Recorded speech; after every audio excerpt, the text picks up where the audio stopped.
কাঁচামাল না আসায় আগামী সপ্তাহেই বন্ধ হয়ে যেতে পারে দেশের একমাত্র রাষ্ট্রীয় তেল শোধনাগার ইস্টার্ন রিফাইনারির উৎপাদন। বিশ্লেষকরা বলছেন সময়মতো বিকল্প উৎস না খোঁজা আর নীতিগত ব্যর্থতাই এজন্য দায়ী।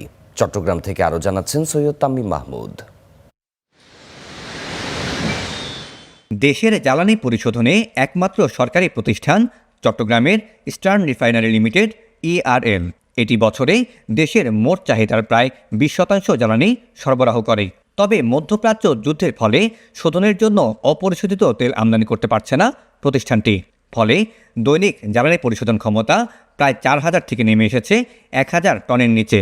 তেলে যেখানে 4000 টন প্রসেসিং হওয়ার কথা, সেখানে এখন 1000 টন বা 1500 টন এরকম রেঞ্জে চলতেছে। এভাবে চললেও আর বড় জোর 4-5 দিন চলতে পারে। এর মধ্যে যদি ক্রুড অয়েল না আসে তাহলে বন্ধ হয়ে জানি। 1 লাখ টনের অপরিশোধিত তেলের একটা জাহাজ আসতেছে, তবে সেটা আসলেও আমার মনে আরও 10-12 দিন সময় লাগবে যদি ঠিক টাইমে আসে। সবশেষ 18 ফেব্রুয়ারি 1 লাখ টন অপরিশোধিত তেল আমদানি করেছিল ইআরএল। মধ্যপ্রাচ্য যুদ্ধের ফলে মার্চের 3 তারিখ থেকে সৌদি আরবের রাস্তানুরা বন্দরে আটকে আছে 1 লাখ টন অপরিশোধিত তেলসহ অন্যান্য জ্বালানি। ইরানের পক্ষ থেকে হরমুজ প্রণালী পার হতে বাংলাদেশ সবুজ সংকেত পেলেও এখনও আনুষ্ঠানিক চিঠি না পাওয়ার কথা জানিয়েছে জ্বালানি বিভাগ। ইস্টার্ন রিফাইনারিতে আমার 1/5 হয়তো রিফাইন্ড হয়, এবং সেটা আমাদের কিন্তু পর্যাপ্ত এখন পর্যন্ত আমরা রেখেছি। এবং আমরা দুইটা, আপনি যেটা বললেন, ওই ক্রুড অয়েলটা চলে আসলে আমার eastern refinery is very much okay.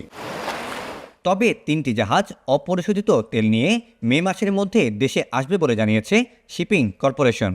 March মাসের প্রথম সপ্তাহে 1 লাখ মেট্রিক টন নর্ডিক পোলাস নামে একটা জাহাজে করে তেল আনার কথা ছিল।